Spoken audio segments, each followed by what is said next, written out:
Kalau kita memberikan pelayanan publik pada masyarakat, maka data penduduk itu menjadi dasar dari semua pelayanan publik. Dalam hal menggunakan data kependudukan itu kita berikan data yang sudah dikonsolidasi, data konsolidasi bersih yang kita keluarkan setiap 6 bulan sekali. Jadi setiap 1 tahun kita mengeluarkan 2 data yang kita publis digunakan oleh semua pihak yang dalam bentuk agregat itu setiap 6 bulan sekali.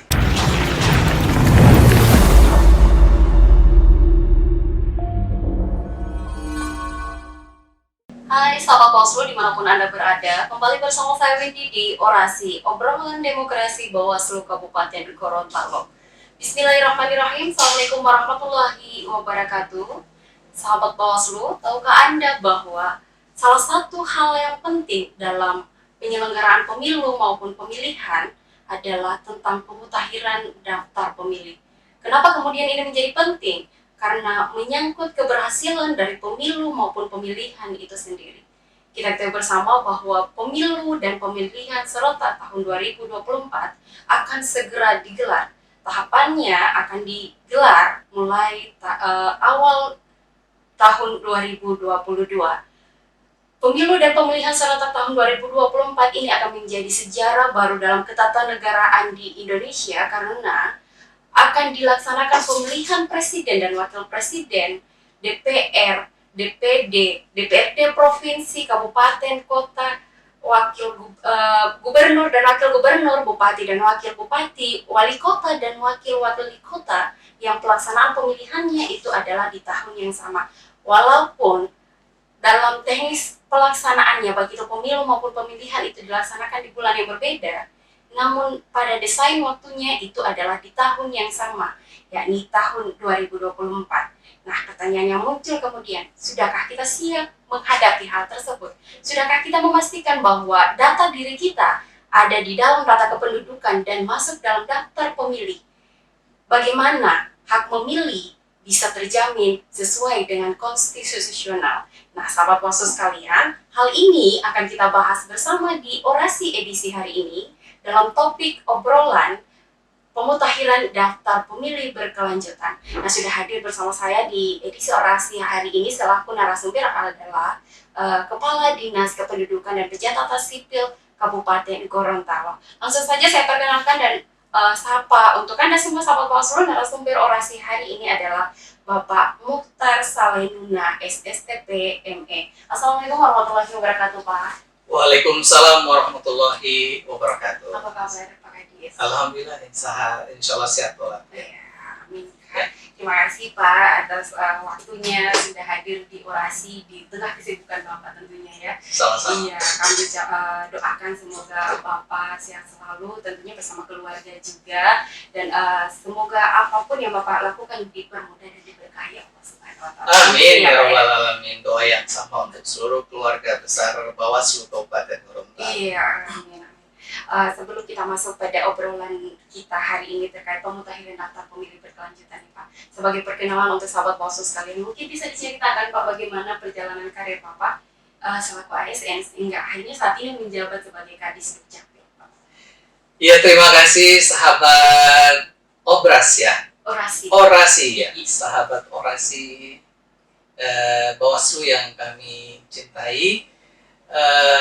Bersyukur sekali pada hari ini saya Mukhtar Taufik Saleh Nuna, SSTP ME, Kepala Dinas Kependudukan dan Pencatatan Sipil Kabupaten Gorontalo, diberikan kesempatan untuk bisa mengisi ruang dan waktu berbincang-bincang mengenai bagaimana pemutakhiran data kependudukan Kabupaten Gorontalo serangkaian dengan bersama-sama kita menyukseskan pelaksanaan pemilihan secara serentak, apakah itu pemilihan legislatif maupun pemilihan kepala negara, kepala daerah yang ada di Republik yang sama kita cintai ini. Menyambung apa yang disampaikan oleh presenter kita tadi, Windy ya. Kalau saya mengawali karir sebagai pegawai negeri sipil di jajaran pemerintah daerah Kabupaten Gorontalo itu dimulai sejak tahun 2021. Dan untuk PNS saya sendiri itu sebenarnya sejak tahun 1997. Jadi setelah saya lulus SMA, kemudian saya diangkat menjadi pegawai negeri sipil yang sekaligus diberikan kesempatan untuk belajar menimba ilmu pengetahuan di Sekolah Tinggi Pemerintahan Dalam Negeri, dan tahun 2021 saya keluar langsung ditempatkan di pemerintah daerah Kabupaten Gorontalo. Ya, tahun 2001 saya ditempatkan, saya melalui Lika-Liku sebagai staf.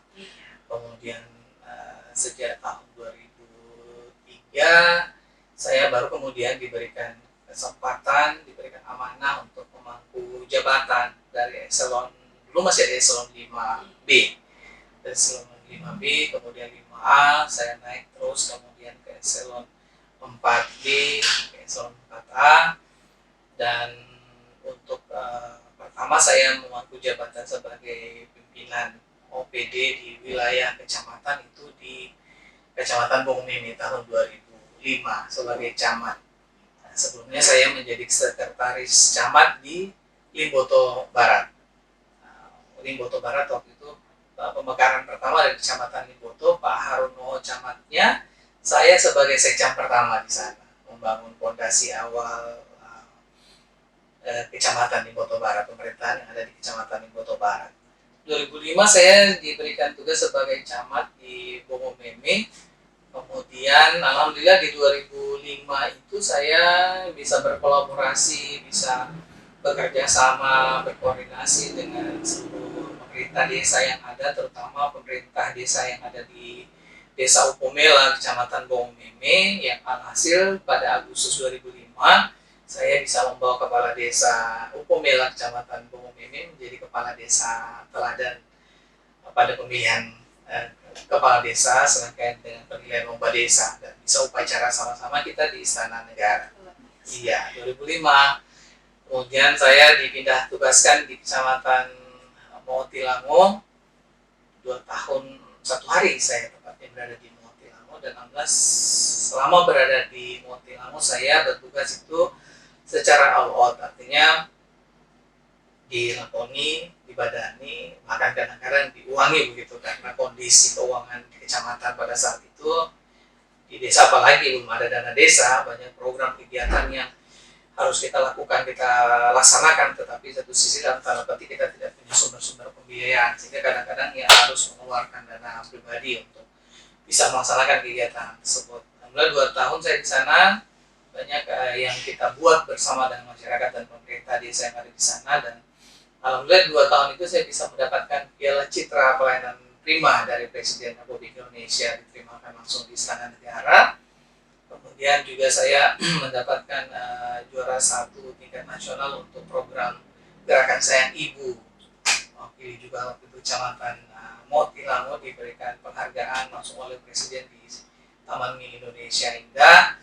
Kemudian pada saat itu juga awal mula pembentukan PAUD, kelembagaan dan organisasi yang dikelola oleh masyarakat, dan saat itu juga kita mendapatkan MP2 nasional untuk kelembagaan PAUD tingkat nasional, diserahkan oleh Pak Yusuf Kala pada saat itu sebagai wakil presiden di Nusa Tenggara Barat.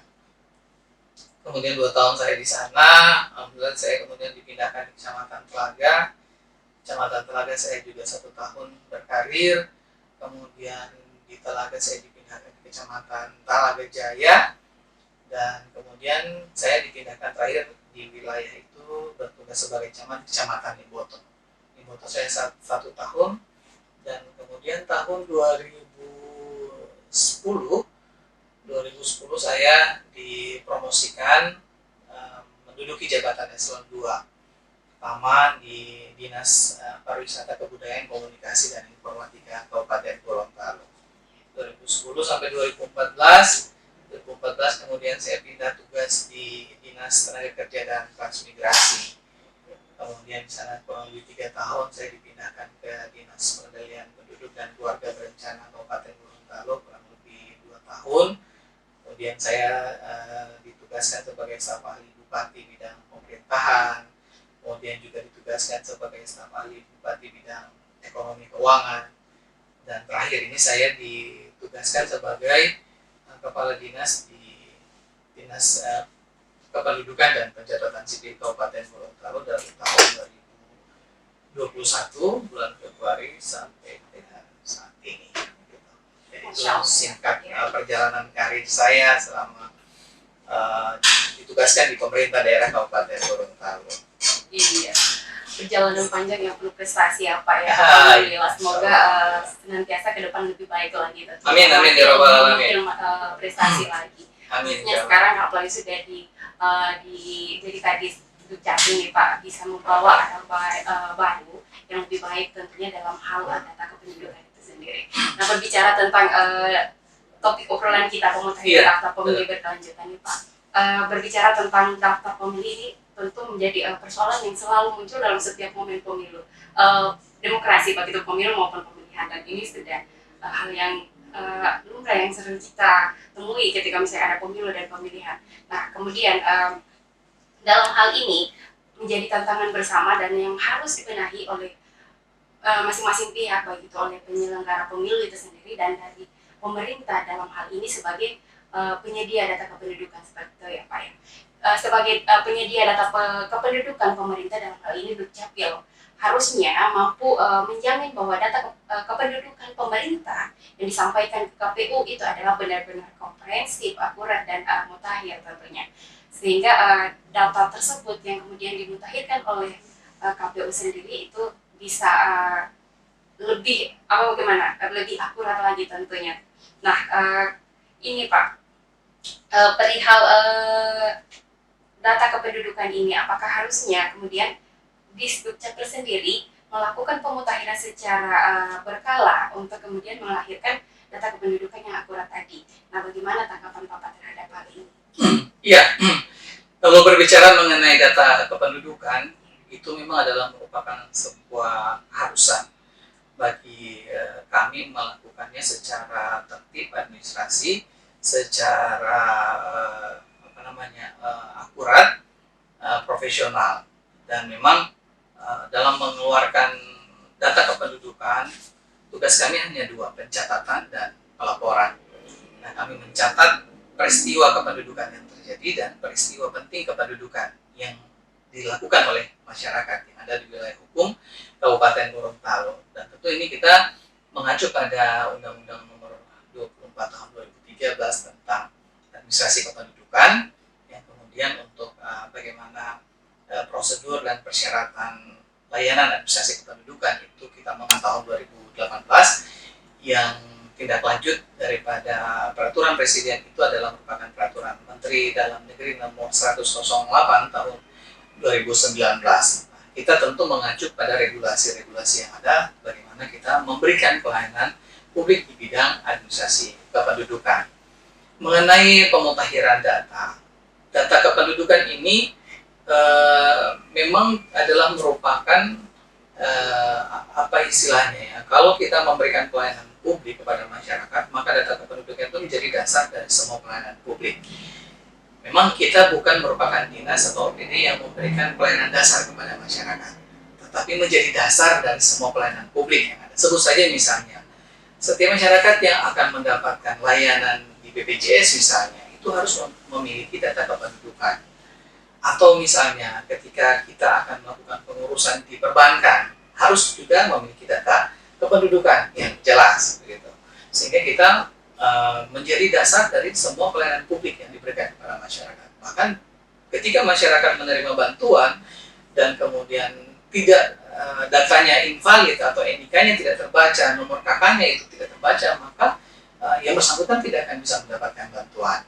Sehingga itu kemudian pada penyelenggaraan pemilihan pun data kependudukan itu menjadi dasar yang kita sebut dengan daftar penduduk potensi pemilih DP4 yang kita berikan kepada penyelenggara dalam hal ini KPU sesuai dengan ketentuan peraturan perundang-undangan mengenai pemilu, itu kita berikan paling lambat 6 bulan sebelum hari H pelaksanaan pemilihan dilakukan, diselenggarakan. Maka data ini harus kita berikan kepada KPU dan kemudian KPU akan melakukan pencocokan dan penelitian terhadap data yang ada ini, sehingga itu yang disebut dengan pemutakhiran data. Nah, data kependudukan ini dia memang bersifat dinamis, kita tidak bersifat statis karena proses mutasi penduduk itu terjadi setiap saat, setiap hari. Mutasi yang terjadi misalnya akibat ada peristiwa penting, ada orang yang melahirkan, ada anak yang dilahirkan, berarti otomatis akan bertambah jumlah penduduk kita. Kemudian ada yang meninggal dunia, kita tidak mengetahui kapan, di mana, bagaimana proses kita meninggal dunia, tapi yang pasti akan ada yang meninggal dunia. Itu juga akan menjadi sebuah proses untuk kita melakukan update terhadap data kependudukan kita. Ada yang pindah data, masuk dan keluar misalnya. Nah, ada yang kawin, ada yang cerai, dan lain sebagainya. Sehingga itu data kita secara dinamis yang setiap hari itu terjadi perubahan, maka kita mengenal ada dua data. Data yang kita keluarkan secara agregat maupun data yang kita keluarkan, data pribadi masing-masing orang. Itu yang pertama adalah data pelayanan, melalui siap kita yang dinamis bergerak setiap harinya, dan juga yang kita publis kepada masyarakat yang bisa dikonsumsi dan digunakan oleh semua pihak dalam hal menggunakan data kependudukan. Itu kita berikan data yang sudah dikonsolidasi, data konsolidasi bersih yang kita keluarkan setiap 6 bulan sekali. Jadi setiap 1 tahun kita mengeluarkan 2 data yang kita publis digunakan oleh semua pihak yang dalam bentuk agregat itu setiap 6 bulan sekali. Nah, sehubungan dengan pemutahiran data tadi, setelah DP4 ini diberikan, maka kita juga sebenarnya punya kewajiban memberikan data terbaru yang merupakan data konsolidasi bersih. Setelah misalnya begini, pemilu kada kemarin ya, 2020 Desember ya, DP4 itu diberikan kalau tidak salah pada sekitar bulan Februari, 23-24 Februari diserahkan DP4 kepada penyelenggara KPU pusat dalam hal ini melalui Dirjen Kependudukan dan Pencatatan Sipil Kementerian Dalam Negeri. Nah, data yang diberikan ini adalah merupakan data konsolidasi bersih tahun 2019 semester 2 begitu. Nah, selang waktu Januari sampai dengan hari H Desember itu kan pasti terjadi perubahan data kependudukan. Nah, perubahan ini kemudian kita akomodir pada bulan Juni 2020 itu kita sudah melahirkan lagi data konsolidasi bersih kependudukan kita yang kita berikan kepada KPU untuk membantu mereka dalam hal untuk pencocokan dan penelitian terhadap DP4 yang kita berikan. Jadi setiap saat kami bisa memberikan data konsolidasi bersih ketika dibutuhkan oleh penyelenggara dalam hal ini mungkin KPU dan Bawaslu begitu. Iya.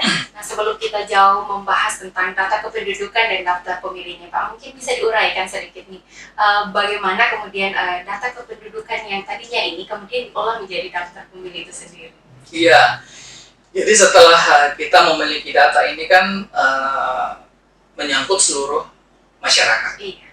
Nah, setelah itu baru kita melakukan pemilahan dan pemilihan terhadap masyarakat yang masuk dalam kategori wajib pilih.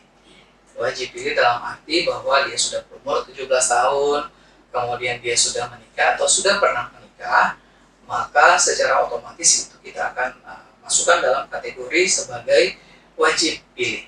Kemudian nanti wajib pilih itu adalah, kemudian nanti kita akan melakukan lagi pemadanan data bagi mereka yang tidak memenuhi syarat, meskipun dia memenuhi syarat tadi sebagai sudah 17 tahun dan juga menikah atau pernah menikah, tetapi kemudian kita akan sorot lagi apakah dia sebagai TNI Polri tidak begitu. Nah, itu kita akan sorot lagi. Nah, ini adalah data aktif. Ya, data aktif artinya kalau yang sudah meninggal dunia dan dilaporkan tentu tidak akan masuk dalam data tadi. Nah, data ini kemudian kita sebut dengan data penduduk potensial pemilih yang kita serahkan kepada KPU untuk divalidasi, diverifikasi oleh KPU di tingkatan lapangan. Iya. Saat ini Bawaslu Kabupaten Kota dan Bawaslu Provinsi yang ada di Gorontalo dalam hal ikhtiar yang maksimal untuk mendapatkan daftar pemilih yang untuk kepentingan pemilu dan pemilihan serentak tahun 2024 yang demokratis. Saat ini tengah dilaksanakan pengawasan uji petik dari daftar pemilih berkelanjutan yang dimutakhirkan oleh KPU. Nah, oleh KPU sendiri tadi sudah disampaikan bahwa data itu dari Dukcapil seperti itu.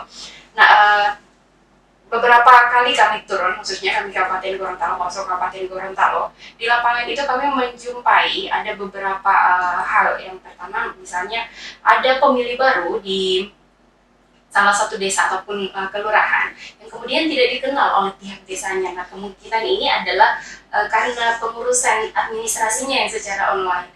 Namun kemudian yang bersangkutan tidak melaporkan di desa tujuan ataupun kelurahan tujuan, dan begitu pun di desa ataupun kelurahan asalnya. Nah, kemarin juga Bawaslu Kabupaten Gorontalo pernah menyampaikan hal ini dalam bentuk saran tertulis kepada KPU melalui KPU.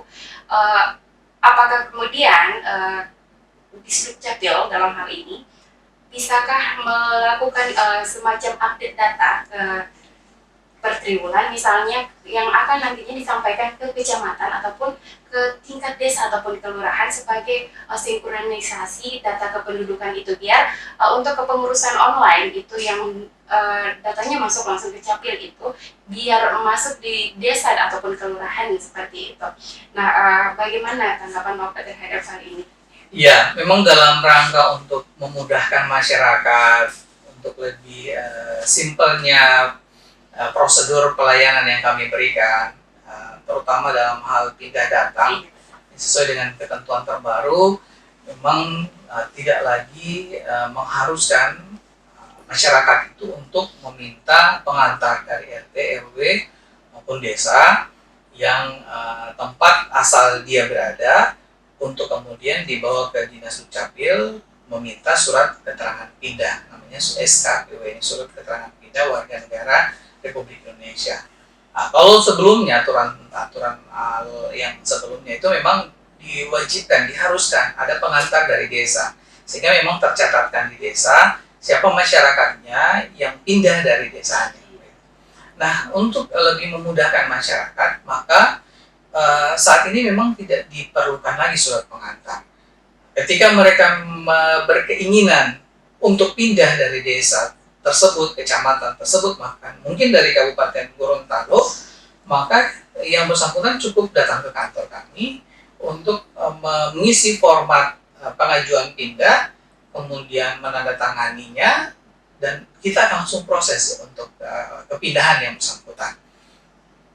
Bagi masyarakat yang sudah terlanjur datang di Kabupaten Gorontalo dari daerah asalnya yang tidak membawa surat keterangan pindah, maka kita akan bantu komunikasikan secara elektronik kepada pejabat yang berkewenangan di daerah asalnya. Misalnya sudah dari Bitung, sudah datang berdomisili diam di Kabupaten Gorontalo sekian lama, tapi tidak membawa surat keterangan pindah dan sudah berkeinginan untuk pindah menetap di Kabupaten Gorontalo, maka kita akan bantu komunikasikan ke Bitung, Disdukcapil Bitung untuk mengeluarkan surat keterangan pindah. Dengan adanya surat keterangan pindah ini, maka secara otomatis seluruh data pribadi yang bersangkutan itu akan ikut pindah masuk ke sistem informasi administrasi kependudukan yang ada di Kabupaten Gorontalo. Jadi kita bisa langsung mengakses seluruh datanya. Kalau dia berada di kabupaten kota lain, kita punya batasan untuk tidak memungkinkan untuk melihat data yang berada di luar Kabupaten Gorontalo. Nah, kemudian yang terjadi memang banyak kepala desa, camat yang mengeluh, ini kok tiba-tiba ada si A yang sudah jadi penduduk di desa kami tapi tidak pernah melapor atau bahkan tidak tercatat sebagai warga desa yang dimaksud gitu. Nah, sebenarnya ini dimintakan kesadaran dari warga masyarakat. Kan ada ketentuan 1 kali 24 jam itu tamu harus melaporkan kepada kepala dusun, kepada kepala desa. Apalagi kalau sudah 1 minggu, 1 bulan, 1 tahun, sudah bertahun-tahun tinggal di situ tapi tidak pernah say hello kepada pemerintah desa, nah itu sudah sangat luar biasa sebenarnya ya. Jadi memang ketika mereka pindah itu kami menghimbau agar segera melaporkan dirinya kepada pemerintah setempat. Apakah itu kepala dusunnya, apakah itu petugas register desanya, atau langsung kepada kepala desanya gitu. Agar supaya mereka bisa mencatatkan peristiwa kependudukan tersebut di buku kependudukan yang ada di masing-masing tingkatan desa, yang ada mutasi penduduk yang ada di tingkatan desa. Nah, sesuai dengan ketentuan yang ada juga, memang kami dapat memberikan laporan mutasi kependudukan kepada camat dan diteruskan kepada kepala desa secara periodik atau sesuai kebutuhan. Artinya bahwa tidak setiap saat, tidak setiap waktu, dan tidak semua desa itu terjadi mutasi penduduk, pindah datang dalam hal ini ya. Sehingga ketika misalnya Ada yang timbul secara triwulan misalnya, itu kita dapat berikan datanya ke pemerintah desa secara agregat, ya, nama dan alamat tempat dia pindah. Itu kita akan bisa berikan agar supaya bisa dicatatkan oleh pemerintah desa dalam buku mutasi penduduknya. Atau sesuai kebutuhan, pemerintah desa melalui petugas register bisa meminta kepada kami data mutasi penduduk, agar supaya dapat juga mereka menertibkan dokumen administrasi kependudukan yang ada di masing-masing desa, seperti itu. Nah, untuk pelayanan kami memang saat ini karena kami mencoba untuk bagaimana memberikan value added terhadap kondisi pandemi yang ada melanda negara kita, bahkan seluruh dunia sejak 2020 kemarin, ya. Kita bulan Maret itu sudah mulai mengenai nama PSBB. Kemudian kita sudah ada social distancing, sudah ada physical distancing, sudah ada jaga jarak dan sebagainya. Kemudian juga ada satu waktu kita harus tutup kantor untuk work from home.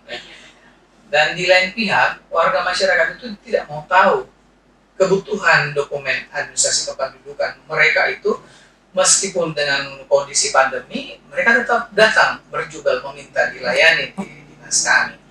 Nah, kita menjaga jangan sampai terjadi penularan, ya, ada klaster baru penyebaran virus COVID-19 ini, sehingga kita memeras otak bagaimana caranya agar supaya kita terhindar dari COVID, tetapi di satu sisi pelayanan pada masyarakat juga dapat kita berikan, karena itu juga dibutuhkan masyarakat. Misalnya orang yang sudah sakit di rumah sakit, butuh BPJS, tapi datanya tidak terkonfirmasi NIK-nya, otomatis dia harus datang ke tempat kami. Nah, kalau kami tutup bagaimana?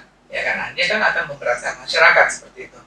Sehingga kemudian kita mencoba untuk membangun pelayanan secara dalam jaringan tadi. Jadi kita bangun website online dan juga kita bangun pelayanan secara Android untuk namanya kita sebut dengan Line, layanan identitas online. Ya.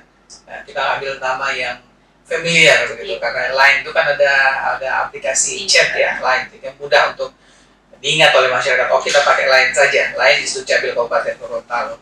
Nah, memang di awal-awal ini masyarakat pada tidak percaya menggunakan secara online, gitu. Tapi kita paksakan harus, kalau butuh, ayo secara online. Gitu. Jadi mereka memang butuh. Jadi kita paksakan untuk menggunakan secara online, tapi juga kita memberikan playernya, juga ada leafletnya, juga ada videotronnya, bagaimana tata cara dan mekanisme untuk pelayanan pengajuan dokumen secara online, gitu. Termasuk untuk pelayanan pindah data. Setelah kita evaluasi, ternyata ini memberikan efek yang baik sekali terhadap pelayanan, sehingga awalnya kami pelayanan secara luring, luar jaringan di kantor itu ada 7 loket, kemudian 1 loket untuk perekaman, maka kemudian kita rubah tinggal menjadi 3 loket. Kami mengangkat 10 operator online khusus untuk melayani pelayanan secara dalam jaringan. Nah, kemudian dalam rangka untuk menertibkan dan upaya untuk melakukan gerakan Indonesia Sadar Administrasi Kependudukan atau GISA namanya, maka kami kemudian mengangkat petugas register di tingkat desa. Ini dalam rangka apa? Seperti tadi terjadi proses kependudukan, peristiwa kependudukan dan peristiwa penting kependudukan. Ada yang tidak datang, ada yang melahirkan, ada yang meninggal dunia, ada yang kawin cerai dan lain sebagainya di desa itu. Bagaimana desa melalui pemerintah desa itu bisa menata administrasi kependudukannya. Semua warga masyarakatnya itu sudah memiliki seluruh dokumen administrasi kependudukan, baik itu KTP, kartu keluarga, akta kelahiran, kartu identitas anak, akta kematian, yang memang dibutuhkan oleh masyarakat itu dan juga oleh desa dalam rangka untuk perencanaan pembangunan. Karena kalau mereka punya data yang komprehensif tentang kependudukan, maka itu akan lebih memudahkan mereka untuk merencanakan pembangunan ini ke arah mana, kepada siapa, karena jelas penduduk yang ada di desanya, seperti itu. Nah, kita mengangkat yang namanya petugas register desa. Dengan program kami yang kita launching kemarin itu adalah ADD. Nah, ADD ini bukan alokasi dana desa, tapi ADD yang kita maksud adalah Adminduk dari desa. Gitu. Jadi tidak perlu lagi susah payah masyarakat datang ke Kabupaten Gorontalo ke Dukcapil meminta pelayanan, antri dari pagi bahkan sampai sore tidak selesai-selesai, ya kan?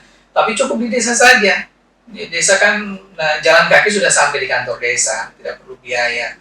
Mungkin dengan pakaian seadanya juga bisa sampai ke desa. Kemudian nanti di desa akan dilayani oleh petugas register desa, akan dicatatkan apa yang dibutuhkan oleh mereka, kemudian akan diajukan secara online oleh petugas register desa kepada kami. Prosesnya tetap ada di Dinas Kependudukan. Hasilnya itu secara PDF kita kirimkan ke petugas register tadi. Sehingga nanti petugas registernya bisa mencetak di mana saja. Kantor desa bisa dicetak menggunakan kertas HVS ukuran A4 berat 80 gram, maka penduduk itu akan bisa menerima dokumen administrasi kependudukan, akan bisa bahagia karena dokumennya sudah diterima dengan cepat, tepat, dan akurat. Kemudian satu sisi, data kependudukan di desa pun akan semakin tertib, akan bisa dicatat dengan sangat baik di tingkatan desa, seperti itu. Iya, hal lain ataupun fakta lain yang kami temukan dari Bawaslu Kabupaten Gorontalo pasca pengawasan uji petik daftar pemilih yang dimutahirkan oleh KPU. Nah, ini ada beberapa daftar pemilih yang pemilih pemula di desa ataupun kelurahan yang kemudian tidak ditemukan ataupun tidak dikenal oleh pihak desa, dan bahkan setelah kami minta untuk dicekkan di daftar penduduk ataupun kalau pihak desa kadang menyampaikan bahwa itu data capil, seperti itu, data capil untuk desa tersebut atau kelurahan tersebut. Nama-nama yang bersangkutan kemudian tidak ditemukan, tidak tercatat Pak di daftar penduduk itu. Nah, bagaimana ini Pak? Nah, ini mungkin kami memang sejak tahun 2021 ini sudah berusaha untuk bagaimana mengantisipasi jangan sampai pada hari H pemilu serentak ini terjadi permasalahan dalam hal daftar pemilih, jangan sampai tidak ada yang tercover, ada yang tidak tercover misalnya, atau mungkin dalam tanda kutip ada mungkin yang sudah tercatat berulang kali misalnya. Kami 2021 itu sudah melakukan perekaman KTP elektronik secara offline. Masyarakat yang berumur 15 tahun yang kita hitung estimasinya pada bulan November 2024 itu sudah berumur 17 tahun, itu sudah kita rekam datanya. Tetapi mereka belum menerima KTP karena memang belum berusia 17 tahun. Nanti kalau sudah berusia 17 tahun, baru kemudian kita berikan KTP elektroniknya. Nah, ini apa? Karena kita di 2020 kemarin itu memang perlu ekstra keras untuk berupaya tuntas perekaman KTP elektronik. Jangan sampai di pemilu kada ada yang tidak bisa memilih karena tidak memiliki identitas, tidak memiliki KTP atau surat keterangan pengganti KTP, tidak bisa memasuki bilik suara menggunakan hak suaranya. Saat itu memang kita harus turun dari pagi sampai malam, bahkan tengah malam, bahkan hari libur teman-teman di Dukcapil untuk melakukan tugasnya membantu penyelenggara KPU untuk bagaimana bisa melakukan perekaman KTP elektronik. Dan ya memang dengan usaha kerja keras tersebut, alhamdulillah Kabupaten Gorontalo di Indonesia itu kita bisa mendapat penghargaan. Dari 20 daerah kabupaten kota kita mendapatkan penghargaan dari Menteri Dalam Negeri, termasuk daerah yang tuntas dalam hal perekaman KTP elektronik yang dengan jumlah pemilih kita yang paling banyak di Provinsi Gorontalo ya, sehingga kemudian kita diberikan penghargaan dalam bentuk hibah Anjungan Dukcapil Mandiri yang membantu masyarakat dalam hal pengurusan dokumen administrasi kependudukan. Kalau bandrol itu mungkin sekitar 500-an juta hadiah yang diberikan kepada kami. Nah, kami kemudian dengan dasar itu di 2021 sudah mulai melakukan proses perekaman dari desa ke desa dan sekolah. Kalau sekolah kemarin kan kita masih tutup ya. Nanti setelah ini mulai dibuka dan juga membackup untuk vaksinasi, di beberapa sekolah kita sudah turun untuk melakukan perekaman KTP elektronik. Nah, mungkin yang dimaksudkan tadi adalah data yang proses pindah yang terjadi yang belum melaporkan diri kepada pemerintah setempat. Sehingga kalau misalkan Bawaslu ingin melakukan cross-check data di tingkatan desa, itu kita belum ada kerjasama pemanfaatan data, sehingga mereka belum mempunyai hak akses untuk melihat data kependudukan by name, by address, maupun melihat 31 elemen data pribadi yang ada di penduduk itu yang langsung diakses oleh desa. Sehingga kalau tadi disampaikan data dari Dukcapil, mungkin perlu kita cross-check kembali ke Dinas Dukcapil. Karena di kami memang kita tidak mengeluarkan data kependudukan, kecuali data agregat. Kalau by name, by address, by NIK, by KK, nama ibu kandung dan lain sebagainya itu tidak boleh kita berikan. Karena nanti kita akan terkena pasal untuk mengeluarkan data pribadi masyarakat, dan itu bisa akan mendapatkan pidana begitu. Nah, yang bisa kita lakukan adalah melakukan penggandaan data. Nah, kalau misalnya Bawaslu menemukan ada dari data pemutakhiran KPU yang tidak ditemukan di lapangan, sekiranya nanti itu bisa dibuatkan dalam format Excel, kemudian disampaikan kepada kami, dan kita akan padankan datanya. Apakah memang benar-benar data ini berasal dari Dukcapil Kabupaten Gorontalo, seperti itu. Iya. Pada saat pengawasan untuk setelah evaluasi di Bawaslu Kabupaten Gorontalo sendiri selalu mengeluarkan saran tertulis lewat KPU untuk hal-hal yang kami jumpai di lapangan, fakta-fakta tentunya. Nah, satu hal lagi Pak, terkait akta kematian yang tadi sempat Bapak sampaikan, bahwasanya kemudian ketika seseorang meninggal kemudian keluarga tidak menguruskan akta kematiannya, diurus ke Dukcapil langsung naik Pak. Kemudian itu data dari yang orang meninggal ini tentu masih tetap bercokol di dalam daftar pemilih tentunya, karena tidak bisa dikeluarkan tanpa adanya akta ini. Nah, untuk pengurusan akta kematian ini sendiri, kemudian misalnya yang meninggal ini adalah pasangan dari yang meninggal ini ada kepentingan untuk menikah lagi secara sah, sehingga dibutuhkan keabsahan dari akta kematian itu tentu. Nah, bagaimana kemudian dari masyarakat yang tidak ada kepentingan dalam hal ini? Nah, dari Dukcapil sendiri, apakah ada solusi yang ditawarkan ke masyarakat untuk menuntaskan ataupun mengatasi persoalan ini? Iya, memang kalau berbicara mengenai akta kematian ini sangat riskan sekali ya. Yang pertama tentu akan menimbulkan rasa haru, ya, rasa sedih, ada keluarga ditinggalkan, itu. Kemudian otomatis akan mengurangi jumlah penduduk di Kabupaten Gorontalo. Nah, kami memang menyikapi hal tersebut. Kalau kita berbicara secara regulasi yang ada, memang kewajiban untuk melaporkan kematian yang terjadi di masyarakat itu paling lambat 30 hari yang harus dilaporkan oleh RT RW atau kepala dusun ataupun pemerintah desa kepada Dukcapil, ya, yang sebagai dinas teknis untuk administrasi kependudukan. Jadi bukan dalam tanda kutip masyarakat yang bersangkutan, tetapi ketika terjadi proses kematian, maka paling lambat 30 hari itu harus dilaporkan oleh ketua RT RW atau kepala dusun atau pemerintah desa setempat ke Dinas Kependudukan dan Catatan Sipil Kabupaten Gorontalo. Nah, program kami sekarang malah untuk akta kematian dalam konten ADD tadi, Adminduk dari desa, maka kami menyampaikan kepada pemerintah desa, pada kepala desa, bahwa ketika kepala desa melaporkan proses ada yang meninggal dunia warganya, maka kita akan proses cepat secara quickly ini, kita akan coba keluarkan akta kematiannya.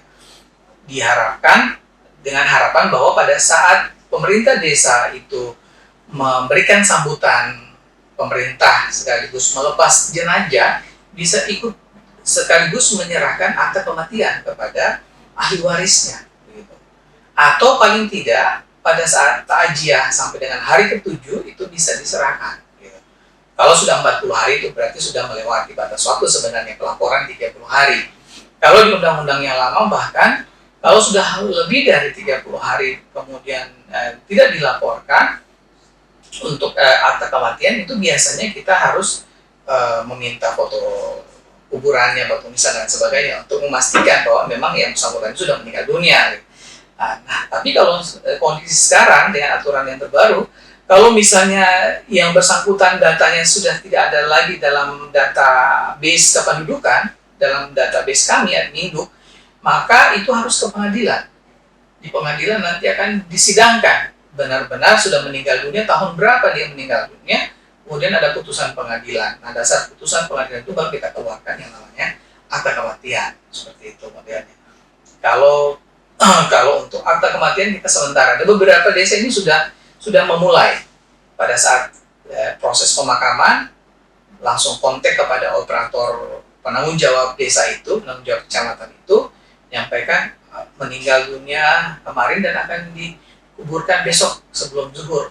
Kita berupaya berusaha jam 10 atau jam 11 sebelum pemakaman paling tidak petugas register sudah bisa mencetak PDF akta kematian di desa itu. Atau paling lambat pada saat takjiah hari ke-7 itu sudah dibuatkan akta kematiannya. Nah, baik sekali kalau misalnya tadi ada yang meninggal dunia kemudian tidak dilaporkan dan itu masih ada dalam database kependudukan. Nah, itu memang berarti desanya belum desa yang desa yang sadar administrasi kependudukan, ya. Sudah ada petugas register ini sangat membantu kita dalam rangka untuk tertib administrasi kependudukan. Mereka bisa melihat, oh dalam data kami ternyata masih ada nama si A, si B, ternyata sudah meninggal dunia tapi belum dilaporkan. Mereka akan melaporkan kepada kami sehingga kita akan keluarkan akta kematian yang bersangkutan almarhum maupun almarhumah. Nah, sehubungan juga dengan akta kematian ini, sebenarnya kita juga punya aplikasi namanya Siranti, Sistem Informasi Pelaporan Kematian.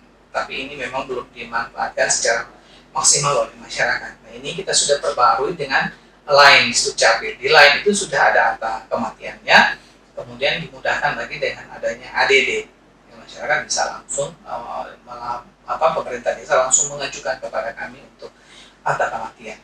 Ada kasus juga yang terjadi di kami, beberapa masyarakat yang datang komplain, kenapa di data mereka ternyata ketika digunakan misalnya di perbankan, di sana disebutkan bahwa yang bersangkutan sudah meninggal dunia misalnya, ya kan?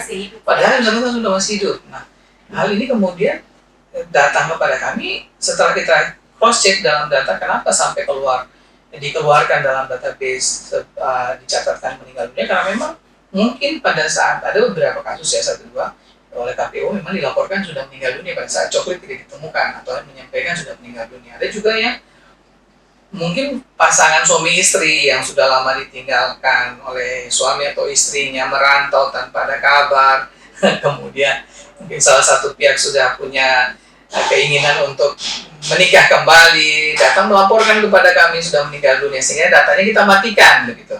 Tapi kalau memang kenyataannya, fisiknya yang bersangkutan itu masih hidup, maka data bisa kita hidupkan lagi, dan itu ada persyaratan yang harus dipenuhi oleh yang bersangkutan untuk bisa kita hidupkan datanya gitu. Dan itu ada kasus yang terjadi ya seperti itu. Iya, untuk pemetaan persoalan data pemilih jelang pemilu dan pemilihan 2024 mungkin ada himbauan yang ingin Bapak sampaikan ke sahabat Bawaslu sekalian, khususnya sahabat Bawaslu yang ada di Kabupaten Gorontalo. Iya, iya, dalam rangka untuk mendapatkan data yang akurat, data yang valid dan up to date yang menyangkut wajib pilih yang ada di Kabupaten Gorontalo, maka saya menghimbau kepada teman-teman sekalian yang ada di tingkatan kecamatan untuk bisa ikut serta membantu kami melakukan pengecekan data yang ada di tingkatan desa, menghubungi petugas register desa yang ada, atau kemudian dengan data dasar hasil pemutahiran KPU ketika ditemukan ada yang tidak cocok di lapangan, yang seperti tadi misalnya terdata bahwa sebagai pemilih pemula tetapi setelah di-cross-check ternyata tidak ada di tempat tersebut, di desa tersebut, ataupun mungkin sudah meninggal dunia tetapi di data tersebut masih ada, maka kami minta nanti dibuatkan dalam bentuk Excel, kemudian petugas kecamatan, Bawaslu kecamatannya itu bisa menyampaikan ke Bawaslu kabupaten, dan secara kolektif nanti itu data bisa dipadankan dengan kami sebelum kemudian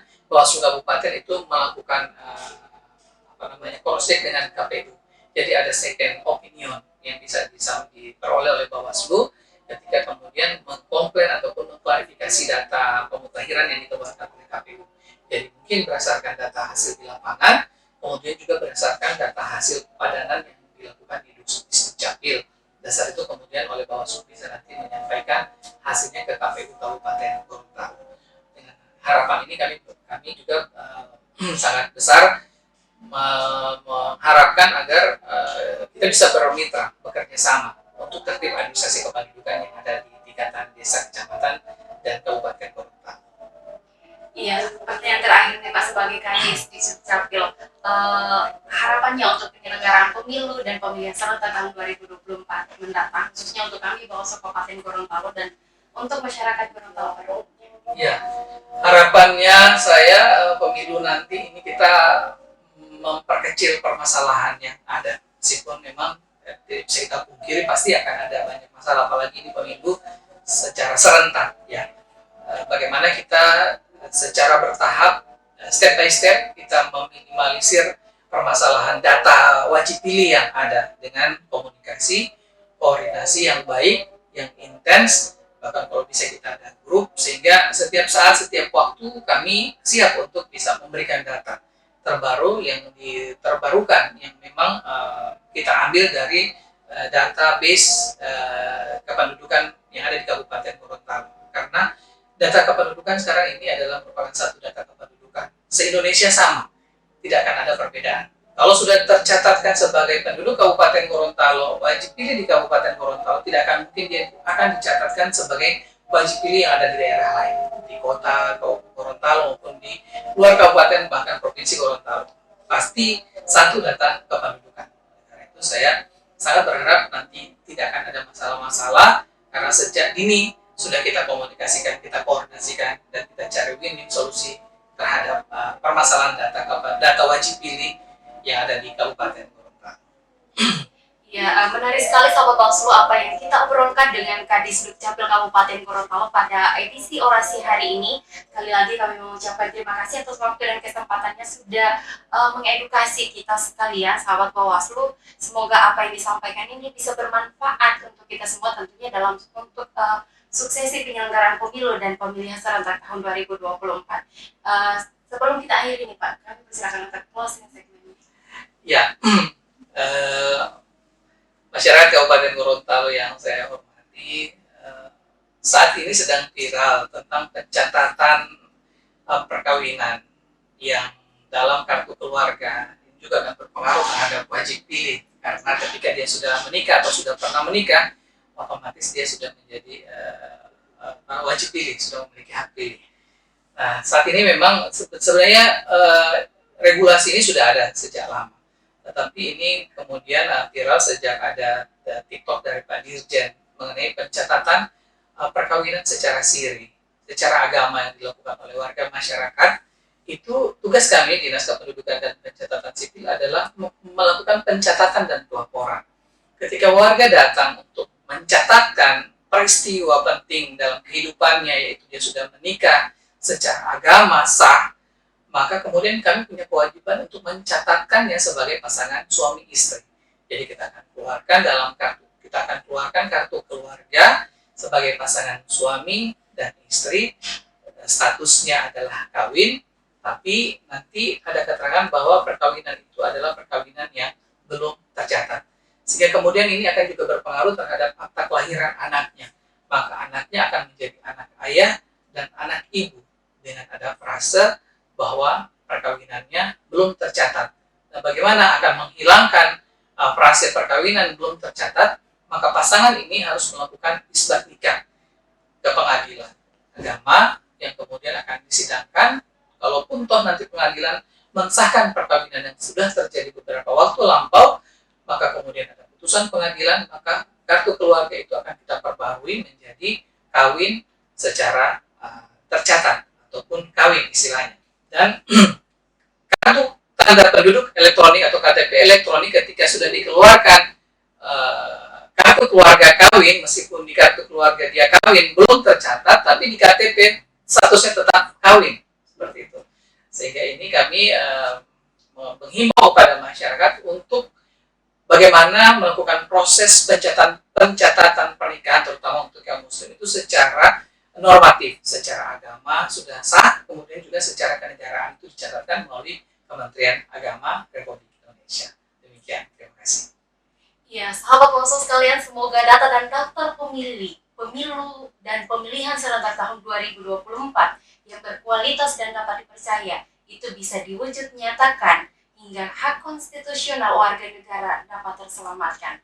Akhir kata dari kami mengucapkan terima kasih atas atensinya bersama rakyat awasi pemilu bersama Bawaslu, tegakkan keadilan pemilu. Wabillahi taufiq wal hidayah. Wassalamualaikum warahmatullahi wabarakatuh.